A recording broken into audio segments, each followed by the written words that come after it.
Merci. Merci aux gens de la télévision communautaire. Merci aux gens dans la salle d'être présents ce soir. Donc, nous allons débuter. Nous avons quorum. Nous n'avons que l'absence de notre directeur général qui est en vacances et qui est remplacé par notre directrice générale adjointe, Mme Stéphanie Langlois. Alors, bienvenue pour cette séance de 2025. Nous allons donc débuter ayant quorum de présentation de l'ordre du jour, adoption de l'ordre du jour. Besoin de proposeurs, s'il vous plaît. Oui, alors Emmanuel Roy, je propose d'adopter l'ordre du jour tel que déposé. Merci. Quelqu'un pour appuyer? J'appuie Mme Roy, Monsieur le maire. Merci. Quelqu'un demande le vote? Non, c'est adopté. Merci. Procès-verbal 2.1, approbation du procès-verbal de la séance ordinaire du 14 janvier 2025. Besoin d'un proposeur, s'il vous plaît. Oui, les membres du Conseil ont reçu dans les délais fixés par la loi le procès-verbal de la dite séance. La greffière adjointe est dispensée d'en faire la lecture. Je propose donc d'approuver le procès-verbal de la séance ordinaire du 14 janvier 2025 tel que déposé, que le maire et le greffier soient autorisés à signer.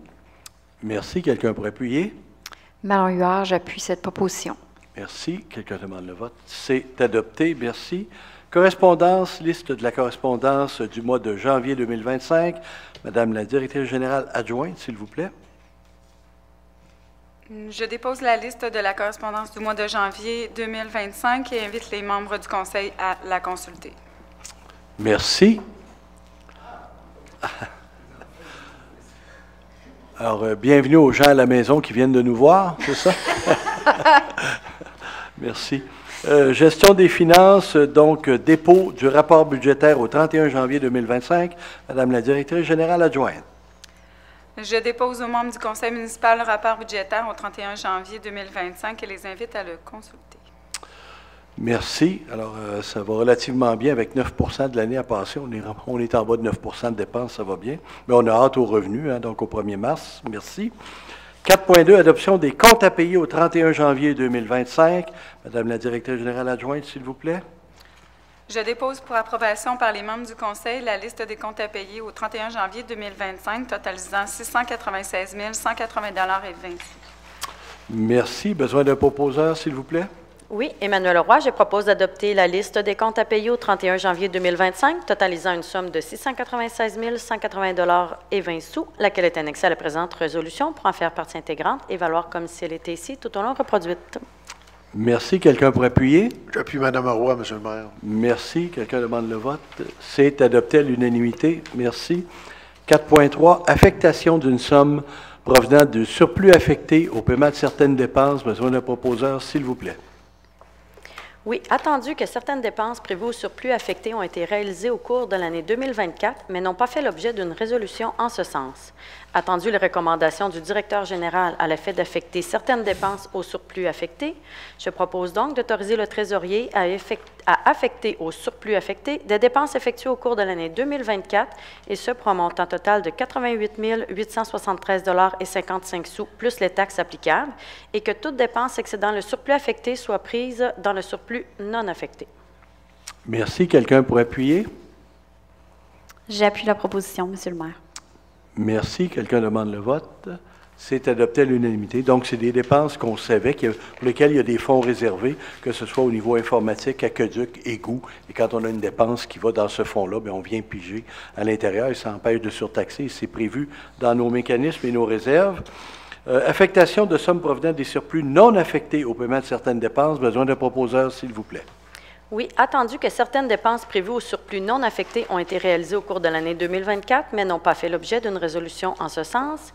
Attendu les recommandations du directeur général à l'effet d'affecter certaines dépenses au surplus non affecté, je propose donc d'autoriser le trésorier à affecter au surplus non affecté des dépenses effectuées au cours de l'année 2024 pour un montant total de 73 048,02 $, plus les taxes applicables. Merci. Quelqu'un pour appuyer? J'appuie la proposition, Monsieur le maire. Merci. Quelqu'un demande le vote. C'est d'adopter à l'unanimité. Donc, il s'agit de dépenses qui étaient imprévues en début de l'année. Je peux vous donner un exemple qui a à peu près 24 000 $ d'honoraires professionnels, les avocats notamment sur des dossiers, des poursuites qu'on est obligé de faire, notamment en matière d'environnement, et quelques questions, interrogations sur des interprétations réglementaires. On a aussi les dépassements au niveau de... l'estimé pour l'état du bâtiment de la chapelle Notre-Dame de Liesse, qui n'était pas prévu en début d'année, et donc qu'on a affecté à ce moment-là. Voilà. Affectation d'une somme provenant du fonds de roulement. Besoin de proposeurs, s'il vous plaît. Oui, attendu que certaines dépenses prévues au fonds de roulement ont été réalisées au cours de l'année 2024, mais n'ont pas fait l'objet d'une résolution en ce sens. Attendu les recommandations du directeur général à l'effet d'affecter certaines dépenses au fonds de roulement, je propose donc d'autoriser le trésorier à affecter au fonds de roulement des dépenses effectuées au cours de l'année 2024 pour un montant total de 35 972,57 $, plus les taxes applicables. Merci. Quelqu'un pour appuyer? J'appuie la proposition, Monsieur le maire. Merci. Quelqu'un demande le vote? C'est adopté à l'unanimité. Donc, c'est le même principe. On a un fonds de roulement qui est une espèce de petite banque. Quand on fait un surplus, on met de l'argent de côté qu'on appelle notre fonds de roulement, sur lequel on s'emprunte et qu'on peut remettre sur 5 ans. Ça évite de faire des ballons budgétaires ou des gros achats comptants sur des durées de vie ou des amortissements de 5 ans. Notamment, je vous dirais, le site web de la municipalité, au lieu de le payer d'un coup, mais en sachant que dans 5 ans, il faut le refaire. On met de l'argent chaque année, puis après 5 ans, on a l'argent pour le refaire. Donc, on l'approprie et on repart la business. 4.6, affectation d'un montant au règlement d'emprunt numéro 124-60-2024 et 125-60-2024. Besoin d'un proposeur, s'il vous plaît. Attendu que certaines dépenses prévues au règlement d'emprunt numéro 12-460-2024 et 12-560-2024 ont été réalisées au cours de l'année 2024, mais n'ont pas fait l'objet d'une résolution en ce sens. Attendu les recommandations du directeur général à l'effet d'affecter certaines dépenses au règlement d'emprunt numéro 12-460-2024, décrétant un emprunt maximal de 452 853 pour la construction d'un entrepôt au service des travaux publics, lot 4 742 217, et le règlement d'emprunt numéro 12-560-2024, modifiant le règlement numéro 12-460-2024 pour la construction d'un entrepôt au service des travaux publics, lot 4 742 217, en décrétant un emprunt additionnel de 86 174 $. Je propose donc d'autoriser le trésorier à affecter au règlement d'emprunt numéro 12-460-2024 et 12-560-24 des dépenses effectuées au cours de l'année 2024 au montant total de 14 000 $ plus taxes applicables. Merci. Quelqu'un pour appuyer? Oui, Emmanuel Roy, j'appuie cette proposition. Merci. Quelqu'un demande le vote? C'est adopté à l'unanimité. Donc, c'est des dépenses qui étaient prévues dans le règlement d'emprunt, mais pour lesquelles, quand on a donné le contrat, on avait oublié de mentionner que ça allait être pris dans le règlement d'emprunt. Donc, on les reprend dans le règlement d'emprunt. C'est des tests de sol et des expertises techniques pour la construction du garage aux travaux publics. 4.7, affectation d'un montant au règlement d'emprunt 126,90-2024. Besoin d'un proposeur, s'il vous plaît. Attendu que certaines dépenses prévues au règlement d'emprunt numéro 12 690-2024 ont été réalisées au cours de l'année 2024, mais n'ont pas fait l'objet d'une résolution en ce sens. Attendu les recommandations du directeur général à l'effet d'affecter certaines dépenses au règlement d'emprunt numéro 12 690-2024, décrétant un emprunt pour la réfection de l'infrastructure des conduites d'égouts domestiques, d'aqueducs et de pluviales de la rue Boilard et l'affectation d'un montant de 291 863 des soldes disponibles des règlements d'emprunt 11 040-2015, 11 790-2019, 11 930-2019, 11 993-2019, 11 290-2017, 11 940-2019, 11 995-2020 et 12 170-2021, en vue de financer une dépense de 3 576 273. Et je propose donc d'autoriser le trésorier à affecter au règlement d'emprunt numéro 12 660-2024 des dépenses effectuées au cours de l'année 2024 pour un montant total de 7 575 $ plus les taxes applicables. Merci d'avoir corrigé. Oui, cher de facture. Merci. Besoin d'un appuyeur, s'il vous plaît? Oui, Emmanuel Leroy, j'appuie cette proposition au Merci. montant de 7 575 Oui, merci. Alors, quelqu'un demande le vote? Non, c'est adopté à l'unanimité. Donc, c'était dans le cas de la rue Boilard, les arpenteurs géomètres, donc pour faire effectivement les relevés techniques avant de faire les travaux qui devraient se faire dans les prochains mois. 4.8, affectation d'un montant au règlement d'emprunt 124-40-2023 et 125-20-2024. Besoin d'un proposeur, s'il vous plaît. Attendu que certaines dépenses prévues au règlement d'emprunt numéro 12-440-2023 et 12-520-2024 ont été réalisées au cours de l'année 2024, mais n'ont fait l'objet d'une résolution en ce sens. Attendu les recommandations du directeur général à l'effet d'affecter certaines dépenses au règlement d'emprunt numéro 12-440-2023, décrétant un emprunt maximal de 538 458 $ pour des travaux de réflexion de l'enveloppe, des boiseries intérieures, de la ventilation et des travaux divers à la chapelle Saint-Joseph-du-Lac. Et le règlement d'emprunt numéro 12-520-2024, modifiant le règlement numéro 12-440-2023 pour des travaux de réfection de l'enveloppe, des boiseries intérieures et de la ventilation des travaux divers à la chapelle Saint-Joseph-du-Lac, et décrétant un emprunt additionnel de 260 269 $ et 52 sous.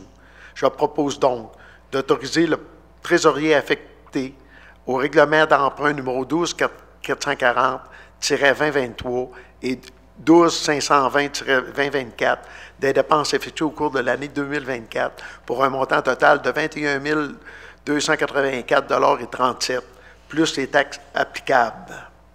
En faisant de la proposition, M. le maire. Merci. Quelqu'un pour appuyer? Oui, Emmanuel Leroy, j'appuie cette proposition. Merci. Quelqu'un demande le vote? C'est adopté à l'unanimité. Donc, c'est les dernières dépenses qu'on avait à passer pour la réfection de la chapelle pour la dernière phase. Donc, il y avait des honoraires supplémentaires pour l'architecte, des travaux supplémentaires et l'ajustement des coûts et des éléments pour la technique qui était à l'intérieur de ça, donc pour 21 000 $. Et on avait adopté par résolution déjà l'octroi des mandats, mais on n'avait pas spécifié d'où venait la provenance des fonds, d'où la correction. Ce que vous avez vu, les 5 dernières résolutions, ce qu'on appelle des résolutions de fin d'année, quand le service des finances revoit toutes les dépenses et voir on a-tu vraiment affecté ça au bon endroit avant qu'on donne ça au vérificateur pour la vérification, les états financiers vérifiés. Donc, ça simplifie le travail de tout le monde, même si ça occupe un peu notre soirée. 5.1, demande de dérogation mineure concernant l'immeuble ici au 4 rue des Matelots et désigné sur le numéro de lot 6 364 271. Besoin d'un proposeur, s'il vous plaît. Oui, attendu que la demande de dérogation mineure a été déposée sur l'immeuble connu comme étant le numéro de lot 6 364 271 situé au 4 rue des Matelots, laquelle vise à régulariser l'implantation d'une thermopompe à 2,05 mètres de la ligne latérale de terrain, alors que le règlement exige une marge minimale de 3 mètres. Attendu que la disposition réglementaire visant l'objet de la présente demande est l'article 9.2 du règlement de zonage 120-60-2021 et ses amendements. Attendu que le comité consultatif d'urbanisme a analysé la demande de dérogation le 30 janvier 2025 et recommande au conseil municipal d'accepter la dérogation mineure sur le lot 6 364 271. Merci. Est-ce qu'il y a des gens dans la salle qui sont venus spécifiquement sur ce projet de règlement-là, donc sur le 4 rue des Matelots, la dérogation mineure? Si oui, vous vous présentez au micro. Il n'y a pas personne, donc on peut poursuivre. Attendu que le conseil municipal a entendu les personnes intéressées, attendu que les avis ont été publiés conformément à la loi, attendu qu'en vertu de l'alinéa 4 de l'article 145.7 de la loi sur l'aménagement et l'urbanisme, la présente résolution est transmise à la MRC de la Jacques-Cartier pour fin d'analyse. Je propose donc que le conseil municipal accepte la demande de dérogation mineure déposée sur l'immeuble connu comme étant le numéro de lot 6 364 271 situé au 4 rue des Matelots, conditionnellement à ce qu'un écran sonore, végétal ou clôture soit aménagé entre la thermopompe et la limite latérale de terrain. Merci. Quelqu'un pour appuyer? Oui, j'appuie cette proposition, M. le maire. Merci. Quelqu'un demande le vote. C'est adopté à l'unanimité. Donc, Un petit rappel pour les gens qui se construisent des maisons, de bien prévoir dans votre implantation qu'une thermopompe, c'est à 3 mètres des voisins, même si on permet une construction à 2 mètres de la ligne. Si vous êtes à 2 mètres de la ligne, normalement, vous la mettez de l'autre côté, sauf si c'est pire pour les voisins. Donc, c'est dans ce cas-là, c'est dans cette situation-là qu'on explique la modification ou l'acceptation de la dérogation mineure. Dérogation mineure concernant l'immeuble ici au 107 avenue de la Rivière est désigné sur le numéro de lot 4 744 619. Besoin d'un proposeur, s'il vous plaît. Oui, attendu que la demande de dérogation mineure a été déposée sur l'immeuble connu comme étant le numéro de lot 4 744 619, situé au 107 avenue de la Rivière, laquelle vise à régulariser l'implantation d'une résidence unifamiliale à 2,95 mètres de la ligne avant secondaire de terrain, alors que le règlement exige une marge minimale de 3 mètres. Attendu que la disposition réglementaire visant l'objet de la présente demande est l'article 18.3.4 du règlement de zonage 12060-2021 et ses amendements. Attendu que le comité consultatif d'urbanisme CCU a analysé la présente demande de dérogation le 30 janvier 2025 et recommande au conseil municipal d'accepter la dérogation mineure sur le lot 4 744 619.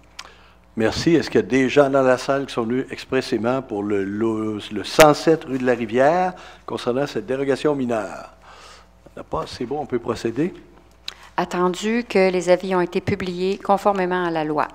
Attendu qu'en vertu de l'alinéa 4 de l'article 145.7 de la loi sur l'aménagement et de l'urbanisme, la présente résolution est transmise à la MRC de la Jacques-Cartier pour fin d'analyse.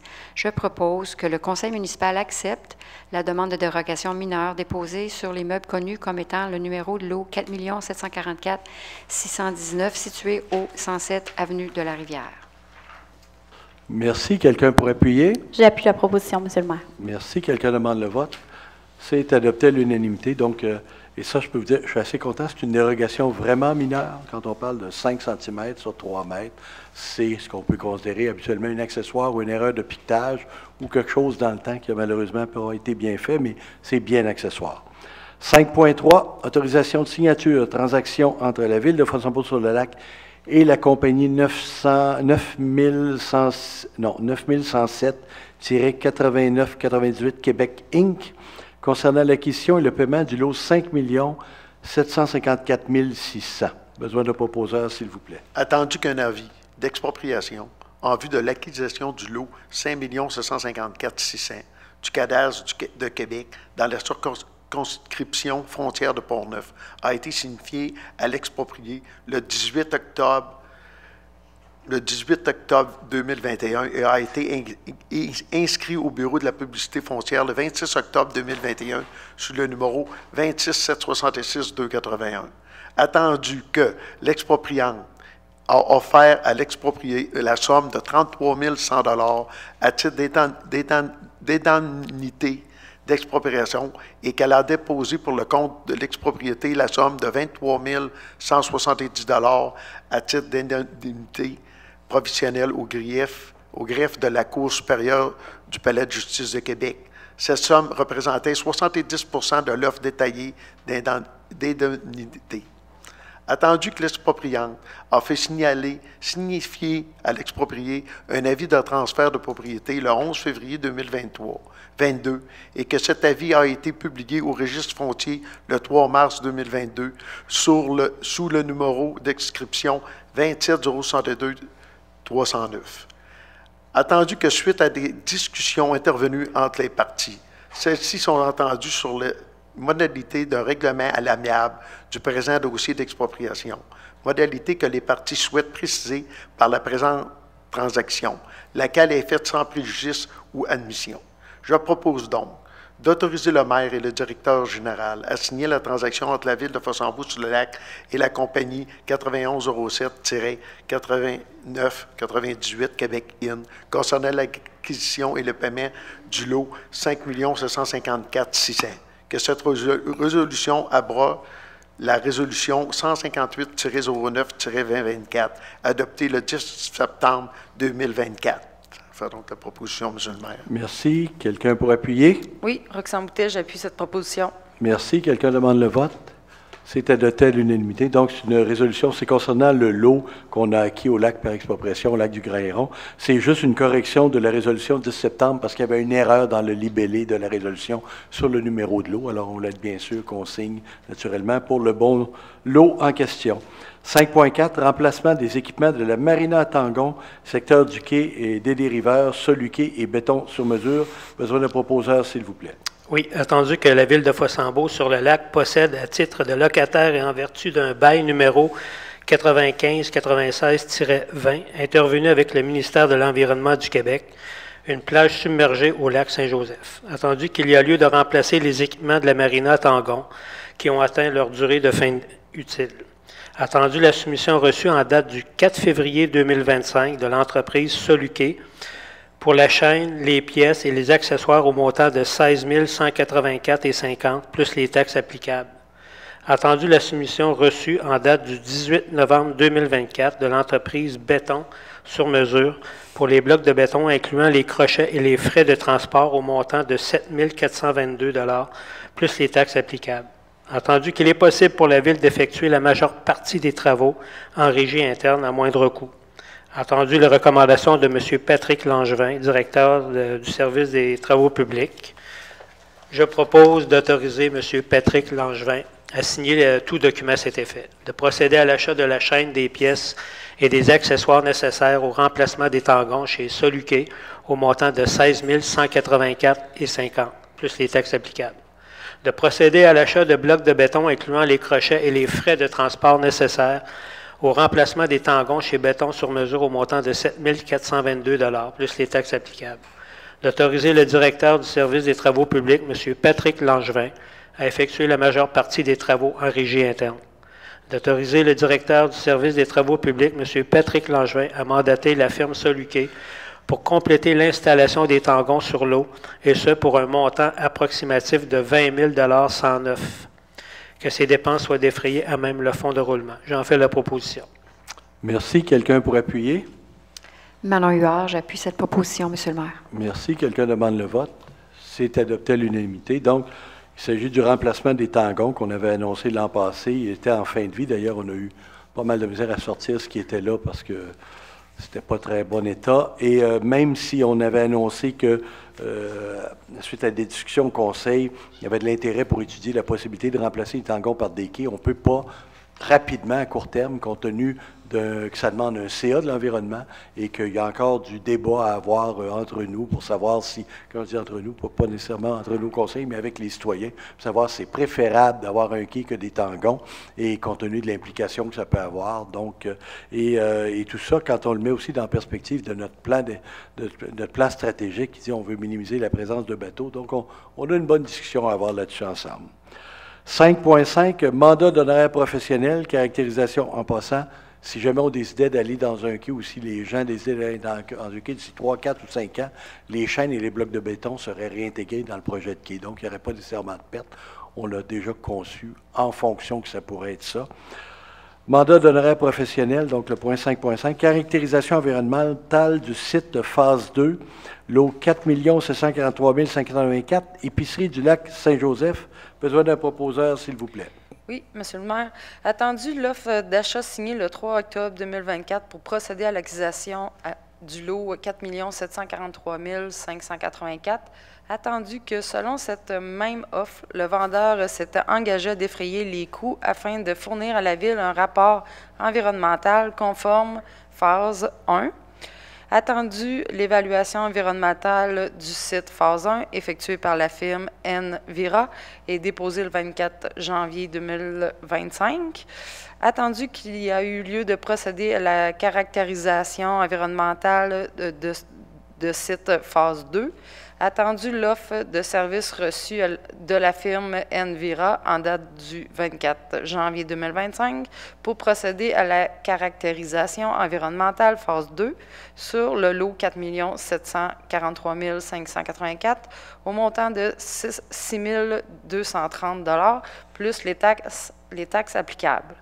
Je propose donc de mandater la firme Envira pour procéder à la caractérisation environnementale phase 2 sur le lot 4 743 584 au montant de 6 230 plus les taxes applicables, d'autoriser le directrice générale adjointe à signer tout document à cet effet, que cette dépense soit défrayée à même le règlement d'emprunt numéro 12600-2024 et le surplus non affecté.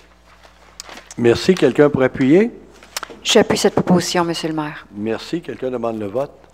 C'est adopté à l'unanimité. Donc, on avait eu déjà l'étude environnementale, la caractérisation de niveau 1 pour l'épicerie du lac.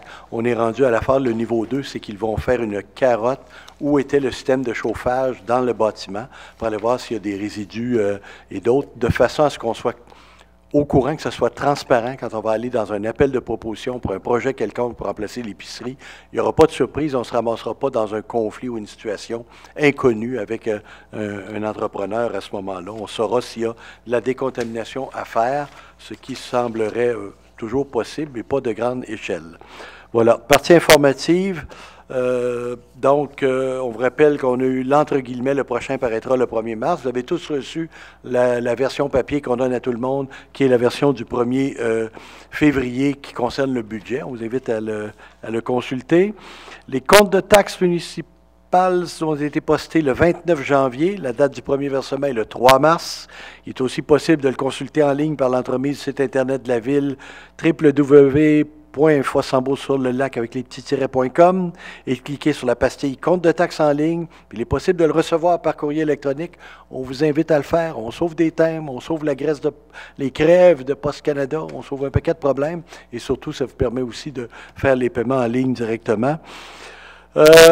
Programmation de la semaine de la relâche. Donc, la programmation de la semaine de la relâche sera bientôt disponible, n'est-ce pas, Mme Langlois? Elle paraîtra sur le site Internet de la Ville et aussi sera publiée dans la prochaine édition de l'entre-guillemets. On a le début d'une activité qui a débuté cet hiver, le shuffleboard, le lundi soir. Il y en a aussi, je crois, il n'y en a plus, c'est le lundi soir, voilà, je m'excuse. Donc, mais c'est très populaire, c'est complet tous les lundis soirs. Donc, on vous invite à venir voir ça et peut-être qu'on prendra de l'ampleur. C'est ce patinoire sur le lac. On a eu la petite opération durant le temps des fêtes de la patinoire sur le lac. Ça repose encore une fois beaucoup sur les épaules des bénévoles, des gens engagés. Malheureusement, avec les aléas climatiques, c'est de plus en plus compliqué. D'ailleurs, il y a une étude qui est en train de se faire dans la région de Montréal sur les patinoires extérieures parce que la durée de vie est de plus en plus courte. Donc, on se questionne beaucoup là-dessus. On verra les résultats et on n'est pas certain que ça vaut la peine de... Ça aurait été une excellente idée il y a 20 ans, mais qu'aujourd'hui, avec les aléas, c'est beaucoup d'énergie. Mais tant que ça peut se faire comme ça, au moins dans le temps des fêtes, tant mieux si on a des gens intéressés, mais ça devient compliqué. Projet de dépanneur, on en a parlé un peu, donc on va avancer, on attend les résultats. On a eu une rencontre de travail avec les citoyens, il y en a une dizaine peut-être, un peu moins, là, intéressés à poursuivre le projet de coopérative. Et on attend les résultats de la mise à niveau de l'étude de rentabilité économique qui est travaillée par ceux qui l'avaient réalisé la première fois. Donc, on va avoir le résultat dans les prochaines semaines. Vignette à bateau, on travaille là-dessus parce qu'on vous avait annoncé, d'ailleurs, il y en a été question dans le budget, qu'il y allait avoir des vignettes à bateau et des stations de lavage implantées pour la prochaine année. Si on veut protéger le lac, on n'a pas le choix. Les vignettes vont nous servir non seulement pour assurer que tous les embarcations aillent à la station de lavage, mais aussi contrôler le nombre d'embarcations. On a un règlement qui dit que c'est 3 maximum. On est rendu, des fois, on a des constats d'infraction. Il y en a qui avaient la 6, 7. Alors, c'est ça. On est en coordination également avec Ville-du-Lac là-dessus parce que l'objectif est vraiment, si on veut protéger le lac, on n'a pas le droit d'engager cette voie-là. On va vous revenir éventuellement là-dessus.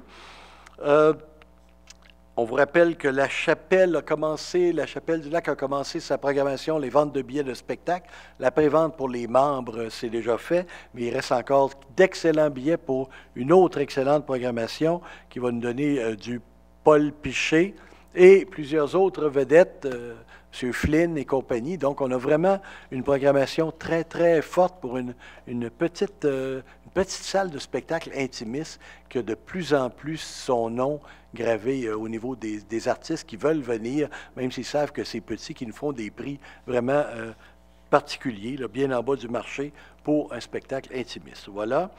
Et on vous rappelle, ou on rappelle plutôt à tous nos citoyens qu'on les aime beaucoup. C'est la Saint-Valentin vendredi, alors profitez-en. On n'a pas d'activité spéciale, mais on vous a à cœur quand même. Donc voilà. Pas de dépôt de documents, affaires diverses, période de questions. Est-ce qu'il y a des questions dans la salle? Vous vous présentez au micro.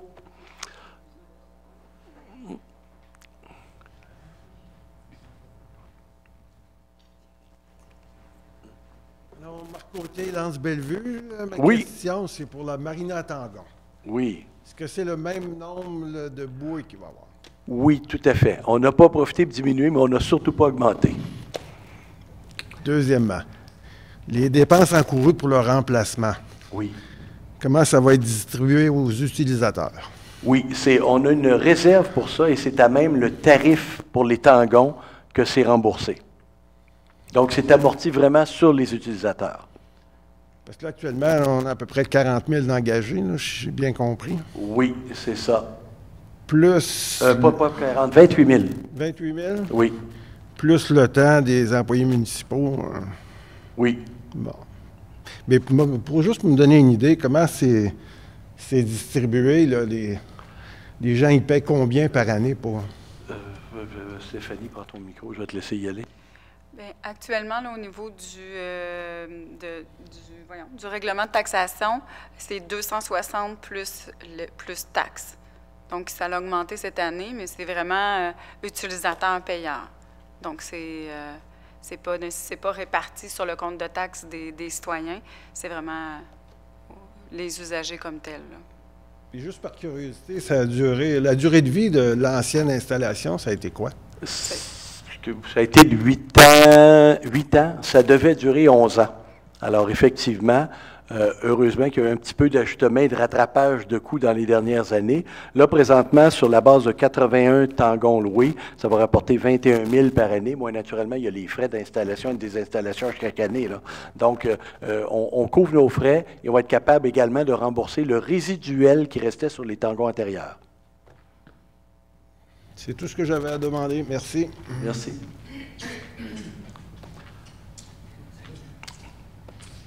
J'allais dire, c'est terminé. Non, c'est pas vrai. Ruth Giguère, des Dériveurs, j'allais dire 4e Avenue. Alors, ma question, c'est qu'est-ce qui arrive avec les comités qui ont... D'action ciblée, c'est ça? Probablement. Alors, Chapelle de Liesse, les sentiers... Vous voulez dire les comités qui étaient issus de la planification stratégique. Là, quand on a fait les plans, on a nommé les 5 comités. Oui, exactement. Oui. Exactement. La plupart se sont réunis. Oui, la plupart. Bon. Mais il en reste qui n'ont pas encore eu leur rencontre et qui vont les avoir dans les prochaines semaines parce que normalement, il y a l'obligation de se réunir au moins une fois par année, idéalement 2. Alors, il y en a un qui a une réunion où ils se sont regroupés 2 comités ensemble aussi. Donc, peut-être Stéphanie, je ne sais pas si tu as la réponse, c'est lequel qui était le plus ciblé? En fait, il y a eu vie communautaire riche et engagée et milieu de vie exemplaire. Ça, c'était 2 CAC. Ils ont été regroupés en un. Il y avait eu un courriel qui avait été acheminé aux membres, en fait. Il y a eu une première rencontre qui a été faite avec les 2 comités. Et de ça, justement, dans le dernier journal, entre guillemets, on en parlait, là, il y avait un petit encart qui avait été fait là, pour mentionner qu'il y avait certains comités de travail qui avaient été mis sur pied, dont, entre autres, la chapelle Notre-Dame de Liesse, l'aménagement du coin Gingras, route de Fossambeau, et donc, là, qui sont arboriculture un peu urbaine, là, c'est jardins collectifs ou communautaires. En fait, on disait aux gens, bien, si vous êtes intéressés, n'hésitez pas, faites-nous part d'eux. Et incessamment, là, au courant de l'année, il va y avoir des rencontres là, qui vont être Mais je comprends organisées. pas très bien. C'est que moi, ce que j'avais compris, c'est qu'il y avait comme 5 comités. Alors, La Chapelle, coin Gingras, boulevard Fossambeau, il y avait les sentiers, il y en avait 2 autres, mais il n'y avait pas d'autres choses, là.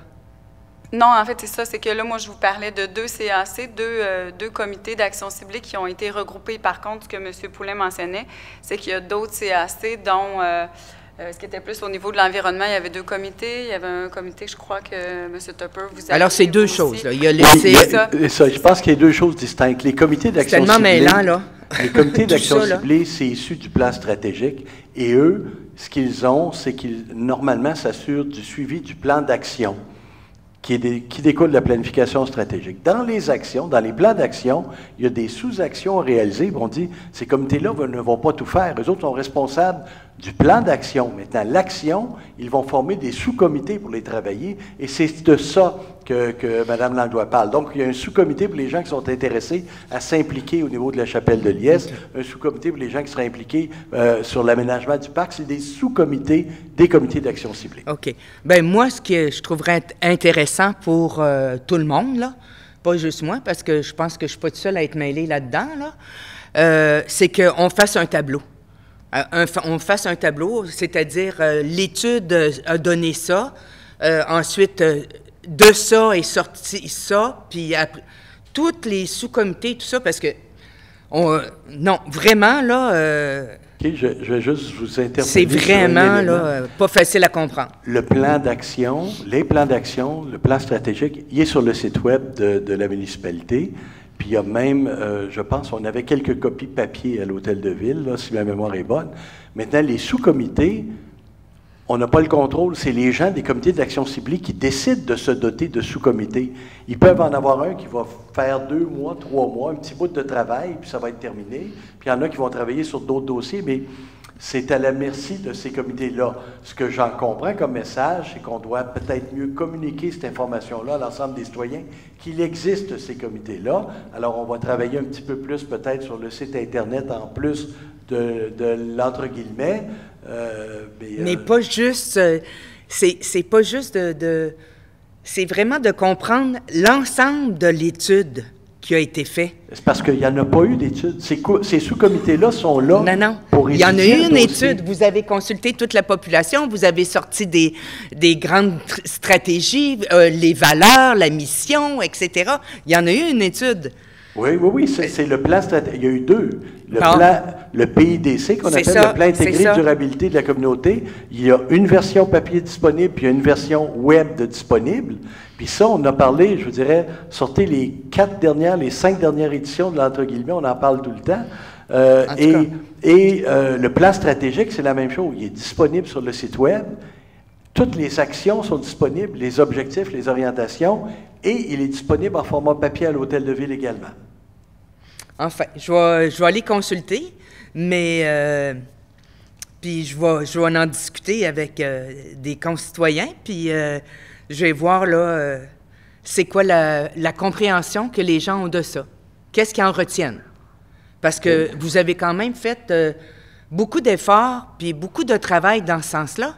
Et puis si le commun des mortels ne comprend pas c'est quoi, bien, je me dis à quoi ça sert? À quoi ça sert? Puis c'est où l'implication, c'est où l'intérêt, la motivation des citoyens à embarquer là-dedans si je ne comprends pas l'ensemble? OK. Bien, je vais vous inviter effectivement à venir, si vous voulez aller sur le site web, oui, c'est ça que je vais faire. Chercher les versions papier, parce que c'est assez clair de la façon que c'est fait. On a essayé de le faire d'ailleurs de façon à ce qu'elle soit assimilable par tout le monde. Tu sais, qu'on a l'objectif, on a le comité d'action ciblée qui est responsable, on a ce qu'on appelle l'orientation stratégique, l'objectif stratégique, on a défini des éléments et là, après ça, on est vraiment dans le plan d'action des 5 premières années. Voici ce qu'on pense faire en 2025, voici ce qu'on pense faire en 24-25, en 26-27, on les a regroupés 2 ans par 2 ans, et les montants d'argent et les actions qui vont être faites. C'est peut-être juste une question de vocabulaire aussi, là. Tu sais, c'est peut-être juste une question de vocabulaire qui fait que ça devient un petit peu complexe à comprendre. C'est ça. Parce que plus j'y pense, là, plus ça me vient, mais en tout cas. Ce que je voulais, l'autre question, c'était, ou information plutôt, c'est par rapport au lac, où on en est rendu dans... pas les études, mais l'implication des autres municipalités. Y a-t-il des actions qu'on... Bien là, vous avez parlé de laver les bateaux, les vignettes, tout ça. Y a-t-il d'autres choses qui vont... Oui, on va avoir la livraison de la diagnose par la CBJC. Là. Donc, la version finale de la diagnose va nous être livrée à la fin mars en partie, mais la version finale à la fin juin, parce qu'il doit y avoir également une grande consultation, parce qu'on a jumelé l'étude de la diagnose avec, dans le plan de l'eau, une consultation citoyenne sur les impacts de la navigation sur le lac. Donc, on a jumelé ça. Ça va se faire d'avoir de l'information dans les prochains mois là-dessus. Là, on travaille là-dessus. On a des rencontres de travail, les 3 villes, Ville-du-Lac, Sainte-Catherine et nous, sur ce qu'on va faire cheminer comme réglementation cette année, comme demande de modification réglementaire au fédéral dans le but de venir restreindre certaines actions ou certains secteurs sur la navigation de plaisance au lac. Alors, on est toujours engagé dans ce volet-là et on a d'ailleurs une rencontre dans les prochaines semaines là-dessus. Donc, ça avance de ce côté-là, effectivement. Est-ce que les autres municipalités vont un peu dans le même sens que vous voulez faire avancer les choses? Oui, pas toujours à la même vitesse, mais on s'entend sur l'objectif. OK. La seule chose, je vous dirais, on pensait adopter une réglementation commune dès 2025, on n'est pas là. On va tous avoir des réglementations individuelles, des tarifications individuelles, des applications, mais on va tous toucher les mêmes axes, au moins. Donc, les vignettes à bateau, il n'y a pas de vitesse de reculon, sauf que Ville-du-Lac va les traiter d'une façon différente de nous. Sainte-Catherine les laisse traiter davantage par Quatre-Salac. Donc, ça va être de ce côté-là que ça va se faire. Mais l'objectif demeure le même, qu'on arrive dans un horizon de probablement 1 an, là, dans 2026, à uniformiser nos pratiques, à uniformiser notre réglementation, puis aller le plus loin possible qu'on pourra le faire.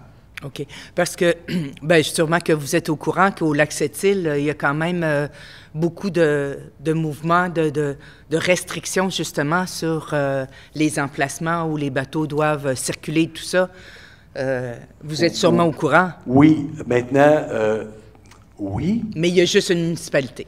C'est ça. J'allais dire, il y a juste un gouvernement qui gère ce plan d'eau-là. Et 2, la réglementation restrictive qui est abordée en bordure du lac n'est pas une réglementation conforme ou souhaitée. Je ne le dirai pas. Ou non, souhaitée. Elle est souhaitée, mais je ne peux pas te dire, parce que je suis en train de dire aux gens de ne pas respecter ça et je ne veux pas.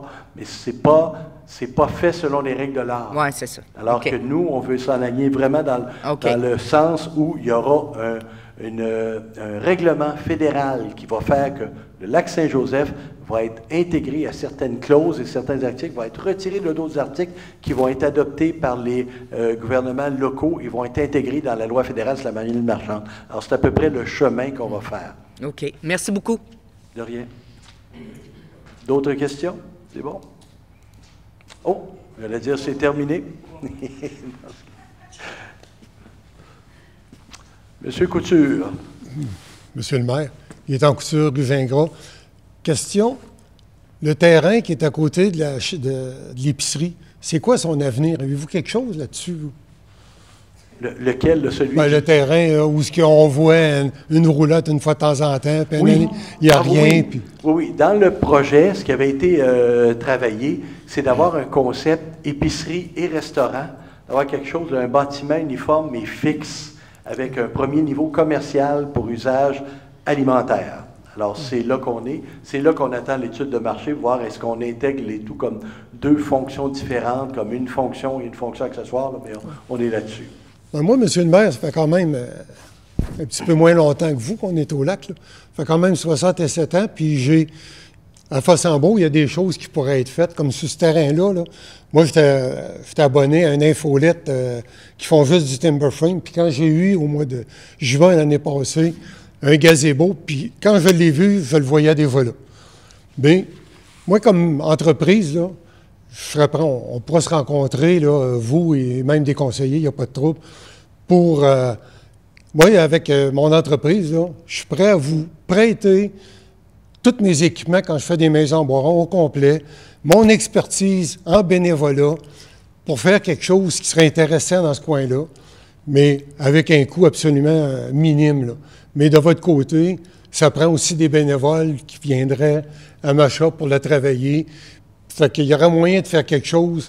Moi, ce que je voyais, là, j'ai une photo dans mon code que je vais vous laisser tantôt. ce que vous voyez, c'est un beau grand gazebo, là, mettons, un 60 par 20, 60 par 30, mais vous le divisez en 3, c'est-à-dire en 2. Une partie à 20 pieds, puis l'autre ouvert. Le premier 20 pieds, bien, comme un restaurant avec un bar laitier que vous pouvez louer. Puis là, on arrêterait de voir des roulottes jamais la même d'une année à l'autre. Puis l'autre partie, bien, ça reste une section avec un toit qui peut servir comme un paquet d'activités, autant pour le restaurant aussi, mettre des tables et tout ça. Là, fait que moi, je vous offre mes connaissances, je vous offre mon expertise gratuitement, mais pour 2026, parce qu'en 2025, il y a beaucoup trop d'étapes encore à réaliser avant ça. Là. Vous allez voir avec vos plans. Là. Fait que moi, mon offre est sur la table, M. le maire. Puis ça serait une très belle acquisition. Puis avec le temps, bien, au fur et à mesure, elle peut être fermée pour faire d'autres choses, puis de mettre les dépenses sur plusieurs années, plutôt qu'à d'avoir une grosse dépense un an. Mais pour le prix, là, mettons, si on travaille en bénévole, vous faites faire un prix pour une idée comme ça, puis de la façon que je vous le propose, on peut prendre à peu près 25 du prix, grosso modo. C'est noté. On va probablement se revoir là-dessus. Naturellement, l'approche qu'on a toujours eue depuis le début, c'est de définir, nous autres, le projet qui allait être là et d'aller en appel de projet pour vendre le tout puis retrouver nos billes. Mon objectif, moi, c'est on a investi 300 000 sur l'épicerie, on a investi 200 000 pour acheter le restaurant il y a quelques années puis le démolir. L'objectif, c'est de l'ensemble, récupérer notre 550 000 par quelqu'un qui va venir faire un projet en construisant l'épicerie, le restaurant qui va les louer, que ce soit un domaine privé ou peu. Sauf que nous autres, on va avoir un lien par le contrat notarié sur le bâtiment pour être sûr que le rez-de-chaussée de banque commerciale ad vitam. L'objectif, c'est qu'on n'en perde pas debout à ce niveau-là. On sait par contre qu'à ce prix-là, il va y avoir des logements à l'étage parce qu'il n'est pas capable de rentabiliser un concept avec juste un épicerie et un restaurant. Les deux sont on a vu les chiffres, nous, des dépanneurs. Là. Le restaurant n'avait pas survécu. Puis on n'a pas l'objectif de garder des food trucks pendant encore des décennies. L'objectif, c'est, on se souvient tous de l'époque du baladeur qui a fonctionné avec d'excellentes années, qui avait de l'ambiance et de la vie. L'objectif est de retrouver un peu notre café du coin. Là. Alors oui, fait que je vais m'organiser, vous rencontrer là-dessus, puis regarder ce que ça peut donner, voir comment on est capable d'intégrer ça dans un autre projet, s'il y avait un groupe qui le fait. Si votre projet, là, s'il y avait eu si le projet de coop allait au bout de ces choses, puis que le projet de restaurant devenait, mettons, une coopérative de travailleurs, puis que la coop alimentaire, mais là, ça devient intéressant, c'est une portée là-dessus, puis on n'est pas de la même, on n'est plus dans le même projet. C'est pour ça qu'on va s'en revoir. Non, mais vous allez voir, on vous laisse la photo, là, puis c'est quelque chose d'intéressant. Merci. D'autres questions? C'est bon? Alors, l'ordre du jour est épuisé. J'aurais besoin d'un proposeur, s'il vous plaît. Oui, alors, l'ordre du jour étant épuisé, je propose de fermer cette session à 19h48. Merci. Merci tout le monde.